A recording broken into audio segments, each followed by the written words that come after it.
Thanks, everybody. Welcome to Build. I'm your host, Ricky Camilleri. Our next guests are the actress and director behind the fantastic new female-led action film on Netflix, Close. In it, Noomi Rapace plays a bodyguard who gets involved in a plot to kill the daughter of a recently deceased mining CEO. It's crazy. Let's take a look.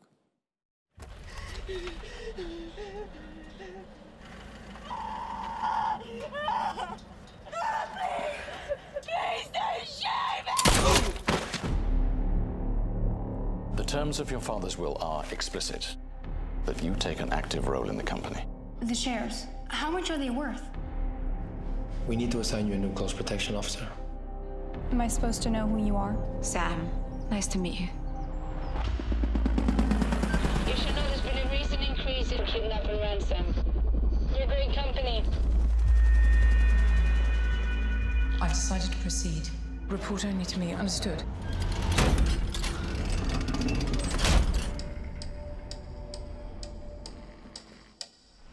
Zoe, stay low, okay? Come on.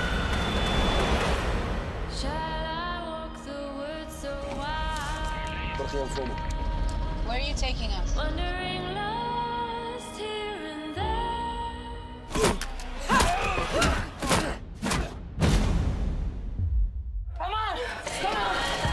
Let's get one thing straight. I no longer work for you. From now on, you do as I say. The job's over. Why are you still here? She has no one. You have to fight back.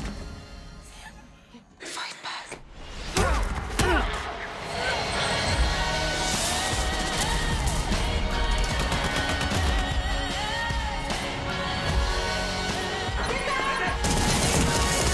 I can't do this.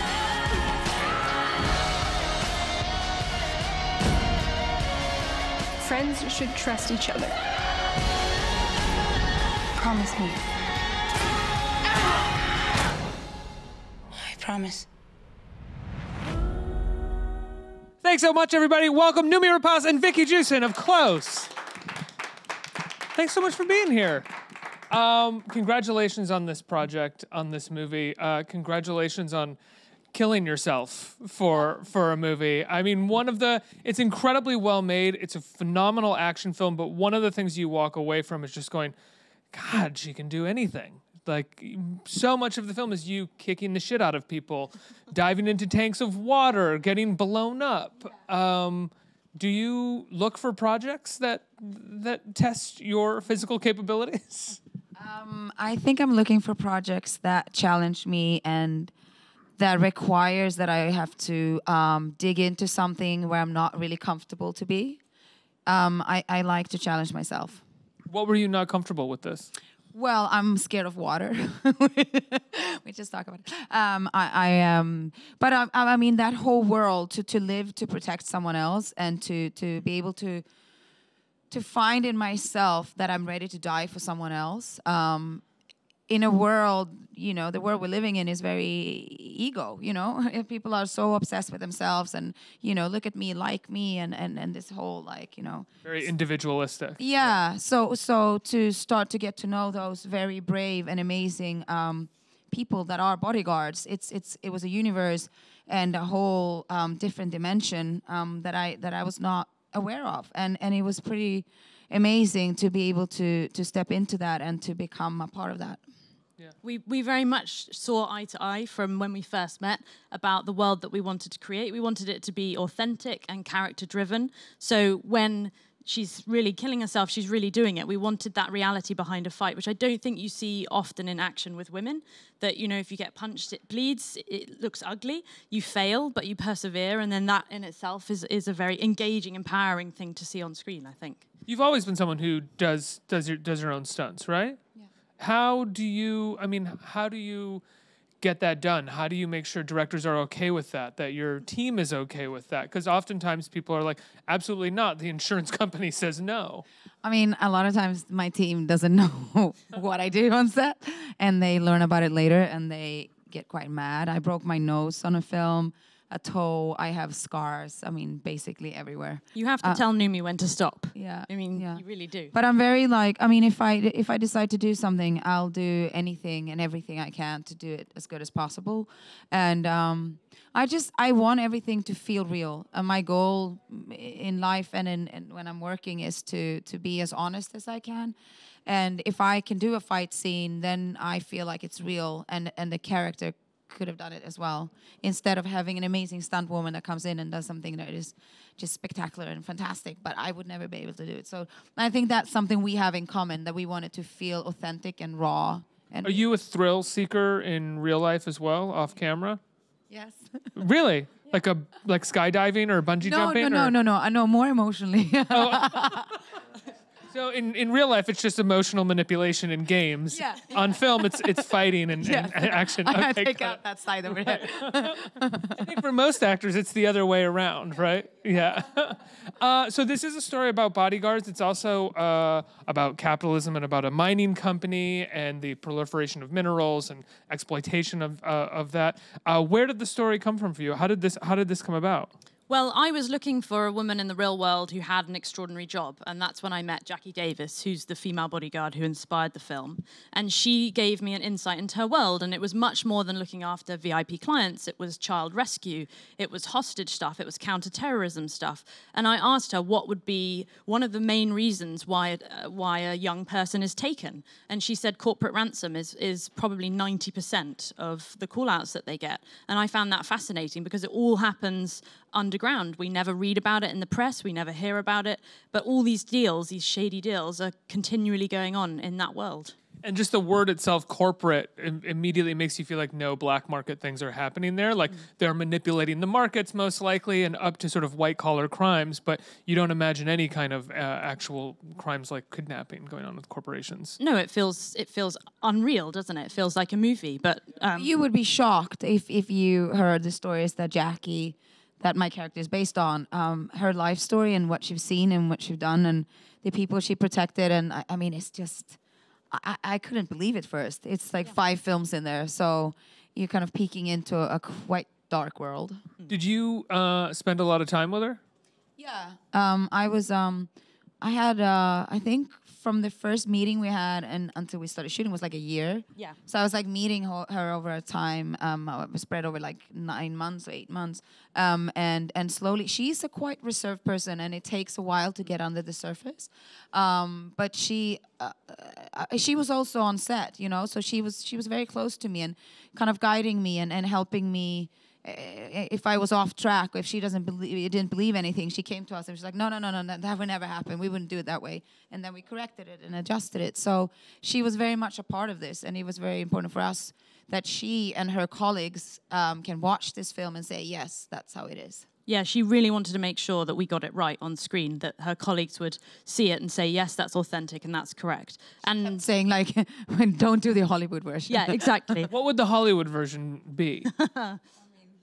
I mean, it would be a pretty girl, and like, you know, kind of throughout the film looking good and not having any, you know, not. I mean, for us, it was very important that it's whatever, as you said, like if I get hit in the face, it will show and it will stay in the face. Yeah, that's true. It's not like you're in a fight scene and then it's by gone the next scene, you're like, Yeah. And also that, you know, Sam hardly uses weapons in the film at all, because in reality, bodyguards don't reach for those unless it's a last degree. So it's more about thinking. I mean, a real bodyguard is all about planning. If they're in a situation where something's gone wrong, they feel they've failed. So we tried to convey in all our action sequences Sam thinking and trying to be intelligent about what decisions she made to control that situation. Yeah, and I spoke to her a lot about fear. I asked her once, are you scared? And she said, in the moment, never. It comes afterwards. And she said, it's a decision. It's all in my mind. So, and that's something I bring with me now. Like I've been here for a couple of days and I'm working with a director in Brooklyn and I was like walking and when it was dark, I was going to walk to his house because I like walking, and then I got really scared and then I thought about Jacquie. I was like, what would she do? You know, you need to be aware of what's going on around you to see what's coming towards you.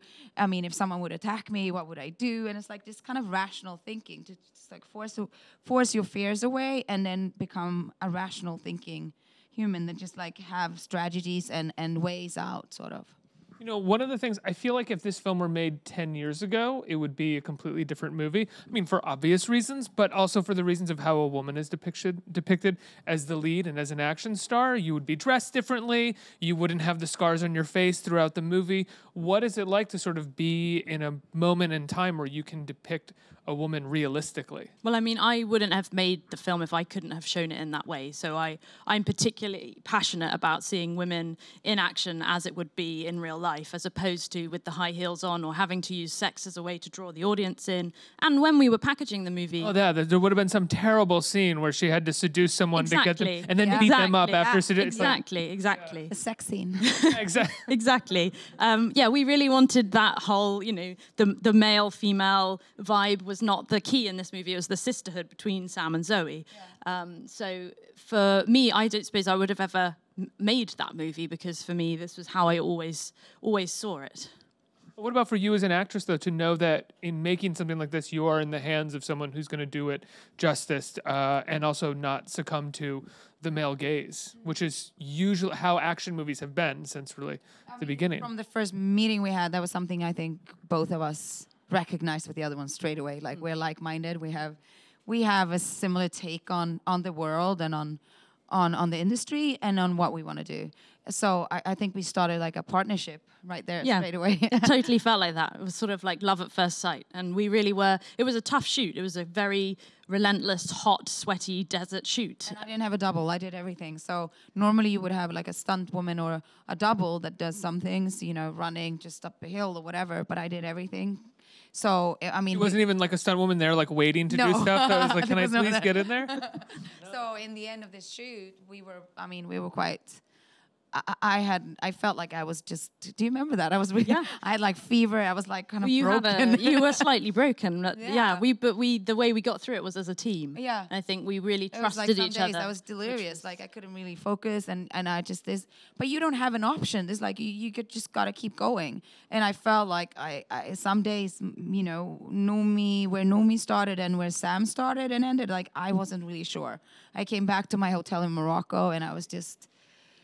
kind of floating between the two worlds, and it was intense. But I think the fact that I had such a strong partner in Vicky made it, even in those darkest moments, like joyful. And that's what I'm always looking for. And I feel very blessed of, you found me and we found each other. Well, ditto. When you reached out to Noomi to be a part of the project, what kind of conversations did you have with her? What was like your first objective in terms of learning about her and knowing that she would be right for the part? Well, I already instinctively felt she would be amazing for the part. I'm a huge fan of Noomi's work and what she brings to the screen. I think she has this intensity and this honesty emotionally, which is quite rare. So I was very excited to meet with Noomi, and I kind of had to pitch in a room in LA to get in the door with Noomi. So by the time I was sat down with her in London, it was much more about, I guess, if we clicked as people and we shared the same vision. I think as a director, you're at your best if you're surrounded by people that have the same vision for the film as you, because... If you're shooting in 5 weeks in Morocco... And England, exactly. And when you hit a disagreement, then you're trusting that person's voice because you all ultimately want to make the same movie. So you're all pulling in the same direction. And I think that was a real key behind all the major relationships on this film. Yeah, we keep talking about I keep talking about the action and all of the stunts that you do, but there's also incredible emotional work that you have to do. Yeah, that was the key for me to like when I committed to this. I didn't want to do another action film. I'm not so into action. It needs to have layers. It needs to be about something more. And that was always your goal and your intention, to dig into the emotions and to allow yourself to stay and explore them as well. And Sam is a very complex person. She kind of put her own life on hold, and she's living a life where she's protecting others, and she's always putting herself in danger, but emotionally she's kind of on hold. And to explore that and be on that edge, that was the thrill for me. We really wanted the character to drive the action. It even went back to when we were writing the film. We didn't want action scenes that didn't mean anything. We wanted to invest in the characters and their journey, and then we felt that the action would resonate on a deeper level. So for me, it was about making an intimate action movie, and that you really felt the emotion that the characters were going through, and you were kind of going on that journey with them. And also not doing spectacle action. Yeah. Right? Like a lot of the action is hand-to-hand fights. it's claustrophobic. Yeah, it's claustrophobic. It's not a kind of like destroying an entire city block or something. Although that probably would have been fun in some respects. We would destroy a city quite well together, I think. Oh, what is it like? So you're doing this movie. It's 5 weeks. You're mainly in the desert in Morocco, and you go from doing a scene maybe one day or maybe in the same day where you're fighting 4 guys to sort of crying on the ground and shaking, convulsing, crying. How do you do that as an actress? Well, I've been having not days like that in my real life, but you can go from extreme emotions and different states of minds quite quickly. I mean, if you are connected to I always need to connect myself and use something from my life into the situation, translate it into situation, so it feels real for me. So I'm really there, and then you can shorten the transportation time in and out of those moments. So I've been working since I was quite young, and I've done this for a while. So when I was younger, it took me longer. I stayed in emotions, like it really took over my whole life, and I was quite messed up. Sometimes now I'm quite like economic and quite precise with how to get in and out.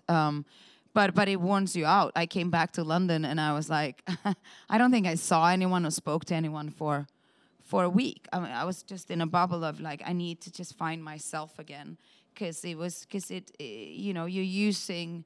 It's almost like you have a battery, and I was like down on. It was like red when I came back to London. I was pretty. What did you do to pull yourself out of that?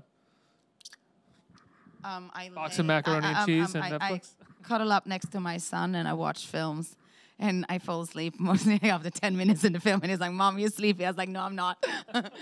But he is he charges me up.